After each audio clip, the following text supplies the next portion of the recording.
Suara obrolan orang-orang di tengah rumah membuat Aryo terbangun dari tidurnya. Aryo langsung mengambil ponsel yang ada di samping kepalanya. Lalu ia melihat jam yang ternyata sudah menunjukkan pukul 9 malam, di mana malam itu adalah malam tahun baru. Aryo dan istrinya tinggal di kota Jakarta. Walau sebenarnya Aryo dan istrinya sama-sama orang Bandung.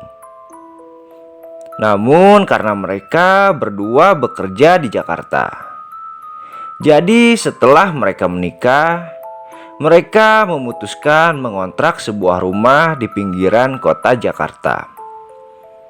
Istri Aryo bekerja di sebuah butik, sedangkan Aryo bekerja sebagai sopir ambulan. Hari itu mereka libur bekerja. Siang harinya, Aryo mendapat kabar kalau ibu dan beberapa saudara Aryo yang ada di Bandung akan berkunjung ke rumah Aryo untuk merayakan malam tahun baru bersama. Setelah melihat jam, Aryo langsung bergegas keluar dari kamarnya. Setelah Aryo membuka pintu kamar, Aryo melihat ada beberapa orang yang dia kenal memenuhi kursi rumahnya. "Ibu, kapan ibu sampai ke sini, Bu?" Ternyata mereka semua adalah keluarga Aryo yang sudah tiba dari Bandung. Aryo sangat senang melihat kehadiran mereka, karena memang sudah cukup lama Aryo tidak berjumpa dengan keluarganya. Istri Aryo sudah menyiapkan beberapa ayam segar yang sudah dia potong. Malam itu mereka berencana merayakan malam tahun baru dengan bakar-bakar ayam potong. Namun kebahagiaan Aryo harus terjeda pada pukul 11 malam. Saat itu, pihak rumah sakit tempat Aryo bekerja memberi kabar kepada Aryo kalau ada tugas dadakan untuk dirinya. 2 hari sebelumnya, ada seorang wanita koma akibat insiden tabrak lari. Lalu pukul 10 tadi, wanita itu pun menghembuskan napas terakhirnya. Pihak keluarga wanita itu meminta agar jasadnya langsung diantar ke rumah duka malam itu juga. Aryo awalnya menolak mengantar jenazah itu karena ia tak ingin melewatkan berkumpul dengan keluarganya. Namun pihak rumah sakit mendesak Aryo karena sopir-sopir yang lain sedang sibuk mengantar jenazah yang lain. Ditambah lagi, 1 mobil ambulan dibawa Aryo pulang ke rumahnya. Hingga mau tidak mau, Aryo pun harus mengantarkan jenazah itu. "Sudahlah Yo, sebaiknya kamu antar dulu jenazah itu. Mau bagaimanapun, kamu harus profesional dengan pekerjaanmu. Toh, ibu kan mau menginap di sini 3 hari. Jadi masih ada waktu untuk kita berkumpul, Yo," ucap ibu Aryo yang membuat Aryo terpaksa harus bekerja. Sepanjang perjalanan menuju rumah sakit, Aryo memasang wajah kesal. Hingga pada saat dia tiba di rumah sakit, Aryo melihat Pak Wahyudi, salah satu sopir ambulan seniornya, sedang berbincang dengan salah satu perawat di rumah sakit itu. "Loh, ini Pak Wahyu ada? kenapa jenazahnya tidak diantar oleh Pak Wahyu saja, Sus? Ucap Aryo kepada Pak Wahyudi dan perawat itu. Oh iya, jadi begini Pak Aryo. Pak Aryo kan tahu sendiri Pak Wahyudi baru sembuh dari sakitnya. Kesembuhannya juga belum sembuh total karena tujuannya cukup jauh. Jadi kami khawatir kalau Pak Wahyu nyetir sendirian. Singkat cerita, berangkatlah Aryo ditemani oleh Pak Wahyudi. Pak Wahyu, Bapak sudah ambil alamatnya. Terus ini pihak keluarganya kemana? Tujuan kita kan cukup jauh. Kalau gak dibimbing pihak keluarga, gimana kalau nanti kita bingung cari rumahnya? Tanya Aryo kepada Pak Wahyu. Oh iya, jadi tadi bapak anak ini kesini yo. Kan yang meninggal dia ngekos di daerah sini. Jadi bapaknya nyuruh kita duluan aja. Dia mau ngambil dulu barang-barang anaknya katanya, biar gak bolak-balik ke sini. Tapi kamu tenang aja, saya tahu kok alamatnya. Jadi dulu saya pernah nganter jenazah ke daerah itu. Dan katanya jenazah yang dulu saya anter, rumahnya berseberangan sama jenazah yang mau kita anter ini. Mereka berdua pun terus melanjutkan perjalanan. Aryo yang tidak bisa merayakan tahun baru bersama keluarganya hanya cemberut saja sepanjang perjalanan. Kamu kenapa yuk? Enggak pak. Ini mayat yang kita antar korban kecelakaan tempo hari itu kan? Tanya Aryo kepada Pak Wahyu. Iya yuk, kasihan ya, masih muda lagi. Jawab Pak Wahyu. Alah, harusnya kemarin tuh gak usah koma dulu. Kalau ujung-ujungnya meninggal juga. Kalau gini sih, mati gak lihat kondisi. Jadi kita kan yang repot. Malam tahun baru bukannya kumpul sama keluarga, malah nganter ini jenazah. Ucap Aryo sambil menggerutu. Astagfirullah, berhenti yuk, biar saya aja yang menyetir. Ucap Pak Wahyu yang kesal dengan perkataan Aryo. Kamu itu kalau bicara jangan sembarangan yuk.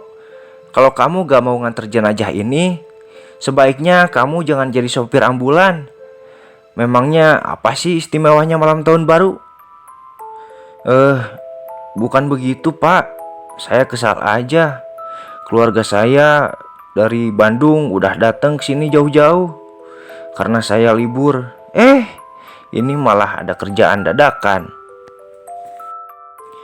Ya, ini kan resiko kita yo sebagai sopir ambulan. Mau dalam keadaan apapun, kita harus siap sama pekerjaan ini. Setelah pembicaraan itu, mereka tidak lagi mengobrol di dalam mobil. Dan Aryo tetap melanjutkan menyetir mobil. Sepanjang perjalanan, keadaan baik-baik saja.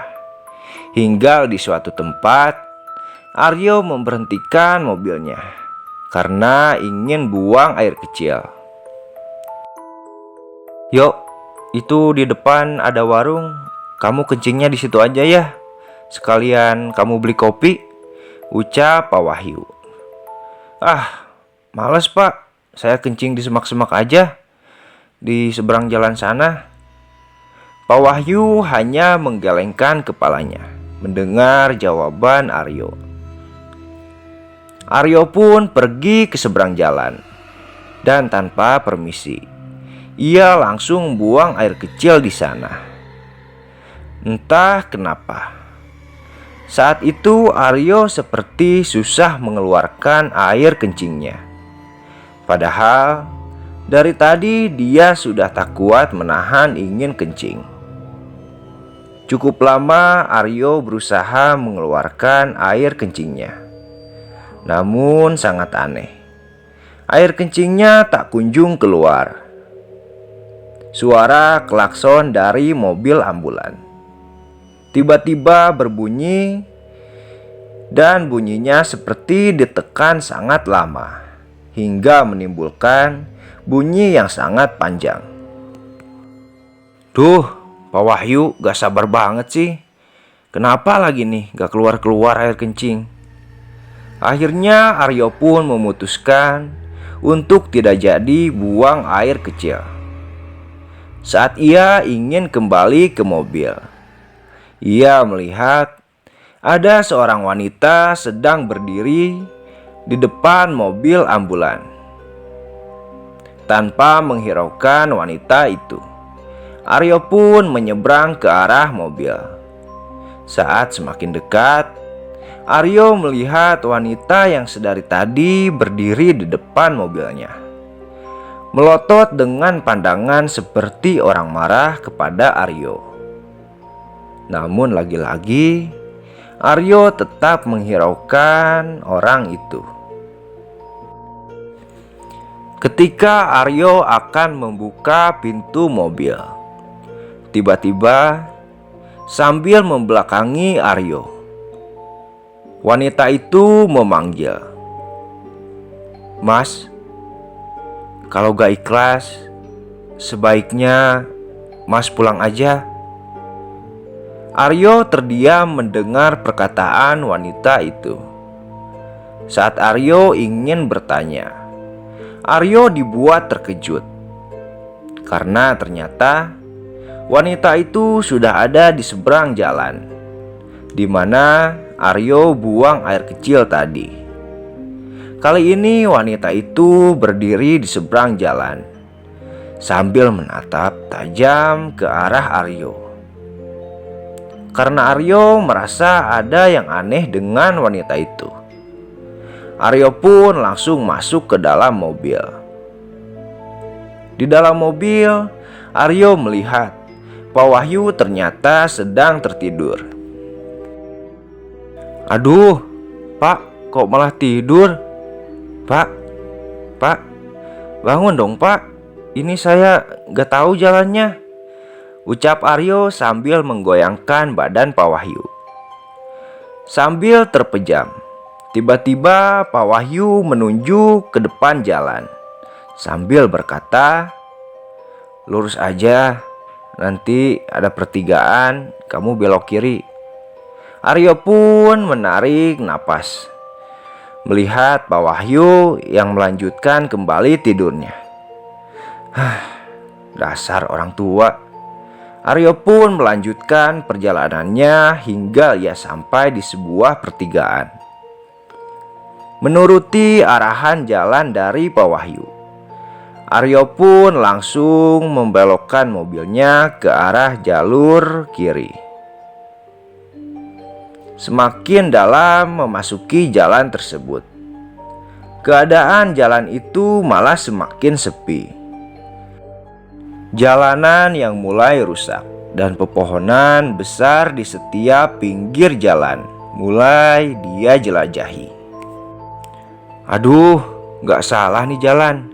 Kok sepi banget? Pak, bangun dong Pak. Ini bener gak jalannya?"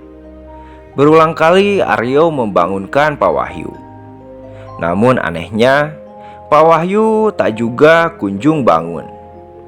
Walau begitu, Aryo tetap melajukan mobilnya, namun dengan kecepatan yang rendah, dikarenakan jalanan yang dia lalui sangatlah hancur. Dari kejauhan, di depan jalanan itu, Aryo seperti melihat ada seseorang yang berdiri di pinggir jalan. Saat semakin dekat, Aryo melihat ternyata orang yang berdiri itu adalah seorang wanita. Aneh, di jalan yang sepi begini, kenapa ada wanita sendirian? Gumam Aryo di dalam hatinya. Semakin dekat membuat mobil Aryo berpapasan dengan wanita itu. Aryo terus memandangi wanita itu karena ia merasa tidak asing dengan wajah wanita itu. Tiba-tiba wanita itu tersenyum dan melambaikan tangan ke arah Aryo. Senyum wanita itu membuat Aryo menjadi merinding. Hingga tiba-tiba wajah senyum wanita itu sekejap berubah seperti wajah yang sangat marah kepada Aryo. Hingga disitulah Aryo baru tersadar dari wajah marah dan tatapan tajam wanita itu. Jantung Aryo mulai berdetak dengan kencang. Tidak salah lagi. Wanita itu adalah wanita yang sama dengan yang Aryo temui di jalanan saat Aryo sedang buang air. Aryo pun mulai berpikir kalau wanita itu bukanlah manusia. Karena merasa takut, Aryo pun langsung menginjak gas dengan sangat kencang. Walaupun jalanan yang rusak, Aryo tetap mengebut di jalanan itu. Hingga tiba-tiba, gubrak! Salah satu ban mobil Aryo pun terperosok ke sebuah lubang. Lubang yang sangat besar di tengah jalanan. Berbarengan dengan itu, Aryo juga mendengar suara bising di arah belakang, di mana tempat jenazah itu berada. Aryo benar-benar terkejut dan ketakutan dengan kejadian itu. Namun anehnya, setelah ban mobil mereka terperosok dengan cukup kencang ke dalam sebuah lubang, Aryo melihat Pak Wahyu masih saja tertidur dengan tenang. Aryo yang melihat Pak Wahyu seperti itu menjadi sangat kesal kepadanya. Hingga akhirnya Aryo kembali membangunkan Pak Wahyu dengan nada bicara yang kencang. Di situ Aryo merasa aneh. Mengapa Pak Wahyu tak kunjung bangun? Padahal selama ia mengantar jenazah dengan Pak Wahyu, Pak Wahyu tidak pernah tertidur selama mereka mengantar jenazah. Saat sedang kesal-kesalnya, tiba-tiba Aryo mendengar suara benda jatuh dari arah belakang. Akhirnya Aryo pun keluar dari mobil dan mengecek keadaan di belakangnya.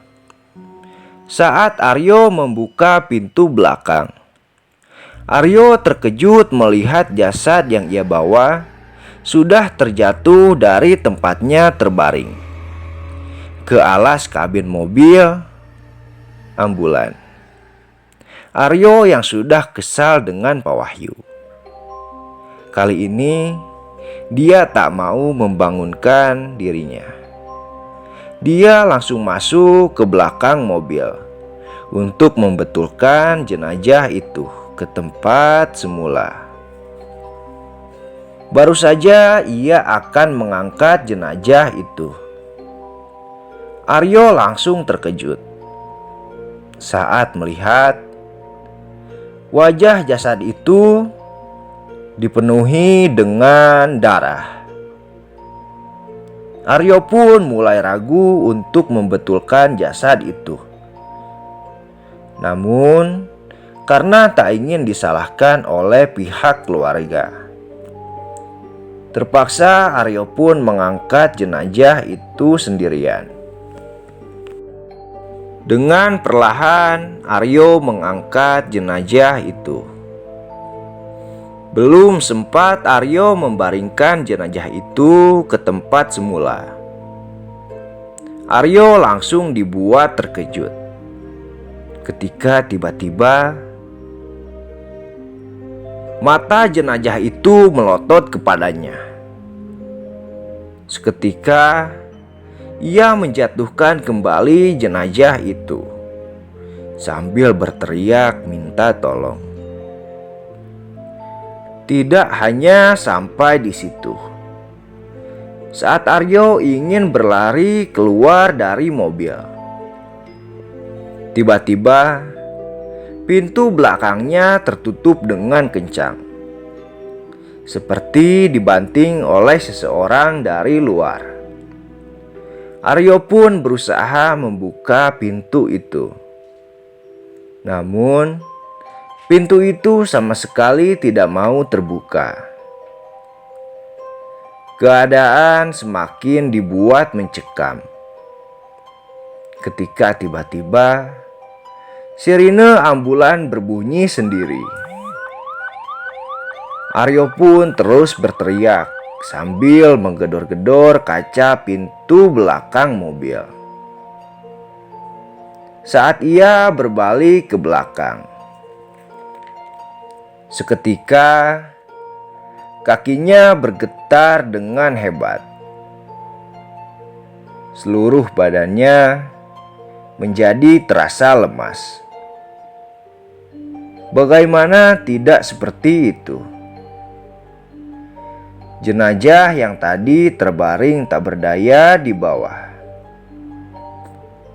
kini ia berpindah posisi menjadi duduk di atas pembaringan jenazah sambil melototkan matanya ke arah Aryo. Saking takutnya, kini Aryo hanya tersandar lemas ke pintu belakang mobil tanpa bisa berucap apapun. Aryo yang sudah pasrah dengan keadaan itu, tiba-tiba seperti mendapatkan angin segar tatkala mendengar suara Pak Wahyu memanggilnya. Aryo pun langsung berteriak meminta tolong. Dan tak lama kemudian, pintu belakang ambulan pun dibuka oleh seseorang dari arah luar. Orang itu yang tak lain adalah Pak Wahyu. Aryo pun langsung keluar dan menceritakan apa yang baru saja dialami oleh dirinya. Namun, saat mereka melihat ke dalam ambulan, anehnya jenazah itu masih terbaring rapih di tempat pembaringan, dan tanpa ada darah sedikit pun di wajahnya, seperti apa yang tadi dilihat oleh Aryo. Saat itu Pak Wahyu menanggapi apa yang diceritakan oleh Aryo biasa saja. Pak Wahyu hanya mengajak Aryo untuk segera meluruskan ban mobil yang tadi sempat terperosok ke sebuah lubang. Ya udah yuk, saya yang nyalain mobil, terus kamu yang dorong dari belakang ya. Belum sempat Aryo mengiyakan, Pak Wahyu langsung masuk ke dalam mobil dan menyalakan mesin mobil. Aryo pun langsung mendorong mobil dari arah belakang, hingga akhirnya mobil pun berhasil keluar dari lubang itu. Baru saja berhasil keluar dari lubang, dan Aryo belum melepaskan dorongannya. Wajah Aryo yang dekat dengan kaca mobil bagian belakang seketika dibuat terkejut ketika dia saling bertatapan dengan pocong jenazah itu yang sedang mengintipnya dari kaca dalam mobil ambulan. Jelas saja ia terkejut, sampai-sampai ia terjatuh ke arah belakang. Dengan cepat ia kembali bangkit dan berlari menghampiri Pak Wahyu. Alih-alih meminta pertolongan kepada Pak Wahyu, Aryo malah dibuat heran ketika melihat Pak Wahyu masih tertidur di kursi samping kemudi. Bukankah tadi Pak Wahyu yang menolongnya membuka pintu belakang dan menyalakan mesin mobil ketika Aryo mendorongnya? Pak Wahyu. Aryo mencoba membangunkan Pak Wahyu. Namun Pak Wahyu tidak terbangun juga. Sungguh benar-benar di luar nalar. Mana bisa Pak Wahyu tidur kembali, dan tidak mungkin dengan waktu sesingkat itu dapat tertidur dengan sangat pulas. Merasa banyak sekali keanehan, ditambah lagi keadaan di tempat itu sangat sepi. Aryo yang ingin cepat-cepat keluar dari tempat itu langsung masuk ke mobil dan menjalankan mobil ambulan itu. Sambil menjalankan mobil, sesekali Aryo melirik ke arah Pak Wahyu yang masih saja tertidur dengan pulas. Aneh, biasanya dia tidak pernah seperti ini, gumam Aryo di dalam hatinya. Baru saja berpikir seperti itu, tiba-tiba Aryo mencium aroma aneh dari badan Pak Wahyu. Aroma itu membuat Aryo sedikit merinding terhadap Pak Wahyu, karena aroma di badan Pak Wahyu berbaukan kapur barus. Kapur yang sering digunakan untuk sebuah mayat. Namun Aryo tidak ingin berpikir yang aneh-aneh lagi. Yang dia pikirkan adalah bagaimana caranya dia keluar dari jalanan yang sepi itu. Tapi tiba-tiba Pak Wahyu yang sedang tidur berbicara melantur. Ucapannya membuat Aryo terkejut, karena yang diucapkan oleh Pak Wahyu sama persis dengan yang diucapkan wanita yang tadi dianggap hantu oleh Aryo.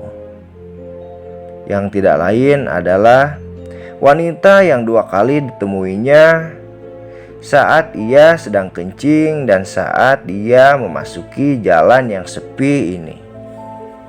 Ucapan Pak Wahyu saat melantur yaitu seperti ini. Mas, kalau tidak ikhlas, sebaiknya Mas pulang aja. Sungguh aneh sekali. Mengapa Pak Wahyu bisa melantur dengan berkata seperti itu?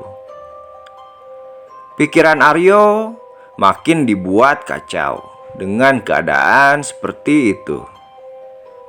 Dan tiba-tiba HP di dalam tas Aryo berdering, menandakan ada orang yang menelpon dirinya. Aryo pun segera mengambil HP-nya. Namun panggilan itu tidak sempat terjawab oleh Aryo. Saat melihat layar HP, Aryo langsung terkejut. Saking terkejutnya, ia sampai menginjak rem dengan mendadak. Bagaimana Aryo tidak terkejut? Karena ternyata di layar HP-nya tertulis 11 panggilan tak terjawab dari Pak Wahyu. Bagaimana Pak Wahyu bisa menelponnya sebanyak itu? Sedangkan sedari tadi Pak Wahyu tertidur pulas di samping Aryo. Karena penasaran, Aryo pun mencoba menelpon balik nomor Pak Wahyu itu. Ia sempat berpikir Mungkin HP Pak Wahyu tertinggal di rumahnya atau di rumah sakit. Tapi ketika panggilan itu tersambung, Aryo langsung terdiam. Ketika yang menjawab panggilan itu adalah Pak Wahyu sendiri. Yuk, kemana aja sih kamu? Bilang mau kencing, pas dilihat malah gak ada. Mana ditelepon dari tadi gak diangkat-angkat lagi. Aryo yang mendengar suara Pak Wahyu dalam panggilan itu menjadi tak berani melirik ke arah Pak Wahyu yang sedari tadi tidur di sampingnya. Bukannya Bapak tidur di mobil dari tadi sama saya, Pak? Jawab Aryo sambil bergetar. Lah, tidur di mobil gimana sih? Tadi pas kamu kencing, saya beli kopi. Pas saya mau balik ke mobil, kamu sama mobilnya malah udah gak ada. Gimana sih kamu ini? Ini keluarga korban udah nelponin saya terus. Sekarang juga cepetan kamu balik ke tempat kamu kencing tadi. Setelah berkata seperti itu, Pak Wahyu langsung mematikan telepon itu. Dan Aryo hanya terdiam lemas, tanpa berani melirik ke arah Pak Wahyu yang ada di sampingnya. Keringat dingin mulai bercucuran. Seluruh badannya bergetar sangat hebat. Detak jantungnya pun semakin keras. Hingga tiba-tiba orang yang Aryo anggap adalah Pak Wahyu yang ada di sampingnya tiba-tiba berbicara. Kalau saya bisa merubah takdir, saya juga tidak ingin meninggal hari ini. Mendengar itu, Aryo langsung melihat ke arah Pak Wahyu. Dan benar saja, yang sedari tadi bersamanya bukanlah Pak Wahyu, melainkan sesosok pocong dengan wajah dipenuhi darah yang sedari tadi mengganggu dirinya.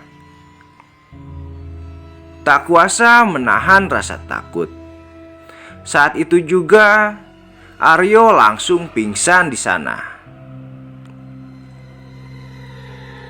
Singkat cerita, Aryo pun tersadar di sebuah rumah yang entah itu rumah siapa.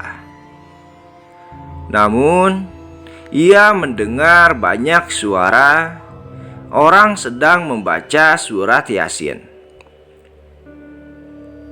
Dan tak lama kemudian, datanglah Pak Wahyu menghampiri dirinya.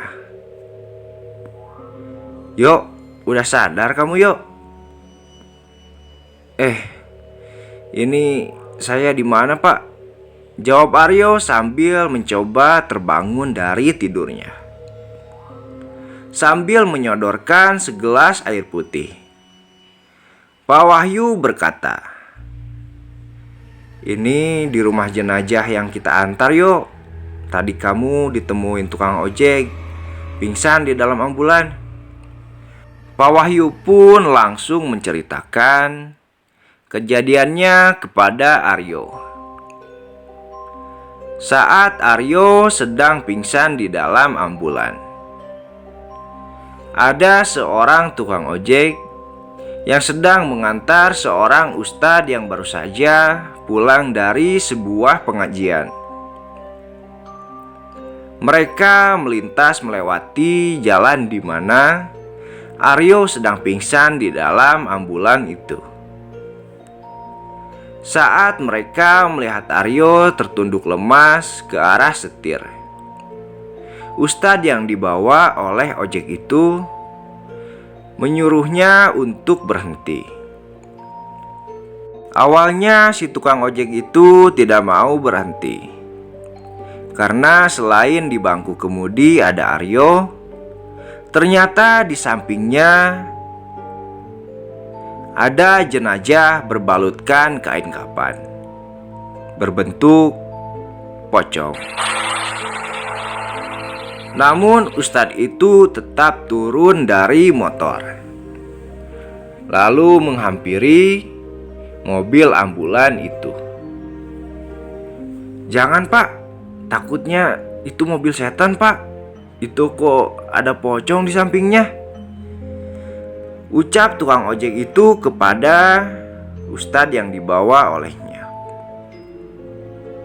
"Tenang aja, sepertinya itu jenazah yang dibawa ambulan itu," ucap Ustadz itu sambil berjalan ke arah ambulan itu. Saat melihat Aryo tak sadarkan diri, Ustadz itu melihat di paha Aryo ada sebuah HP yang mendapatkan sebuah panggilan. Ustadz itu segera mengambilnya dan mengangkat telepon itu. Dan ternyata yang menelpon itu adalah Pak Wahyu, yang kembali menelpon Aryo karena Aryo tak kunjung datang. Saat itulah Ustadz itu memberitahu kalau temannya tak sadarkan diri, dan jenazah yang seharusnya ada di belakang malah ada di samping Aryo. Setelah memberitahu letak posisi Aryo, Pak Wahyu langsung mencari ojek dan langsung pergi ke tempat Aryo tak sadarkan diri. Saat sampai di tempat, Ustadz itu berkata kepada Pak Wahyu kalau jenazah yang dibawa oleh Aryo merasa tidak senang dengan perkataan Aryo. Jenazah itu ingin diantarkan dengan baik-baik dan dengan hati yang ikhlas oleh pengantarnya. Setelah berbincang, Pak Wahyu pun dibantu Ustadz itu memindahkan jenazah kembali ke tempatnya di belakang. Lalu Pak Wahyu mengambil alih kemudi dan langsung mengantar jenazah ke rumah duka. Setelah sampai di rumah duka, Aryo pun dibawa oleh keluarga korban dan dimasukkan ke rumah duka. Lalu ia dibaringkan di kamar tamu. Menurut Pak Wahyu, Aryo sudah 1 jam tak sadarkan diri.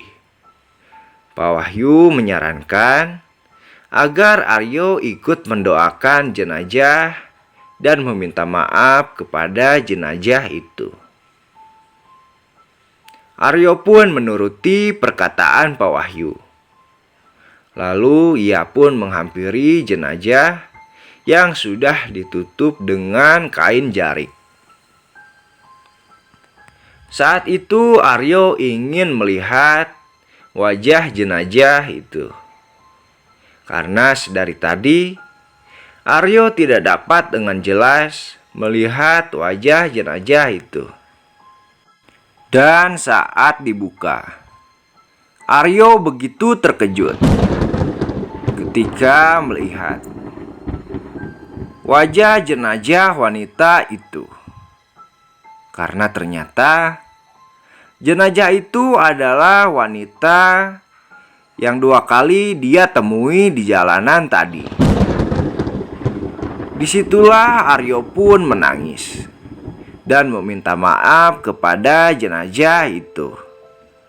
Dia menyesali karena tidak bisa menjaga ucapannya. Akhirnya Aryo pun turut ikut serta membacakan surah Yasin untuk jenazah wanita itu. Dan ia pun ikut serta memakamkan jenazah wanita itu. Setelah itu Aryo dan Pak Wahyu pulang kembali ke rumah mereka masing-masing dengan membawa sebuah pelajaran penting agar lebih bijak dalam berkata sesuatu.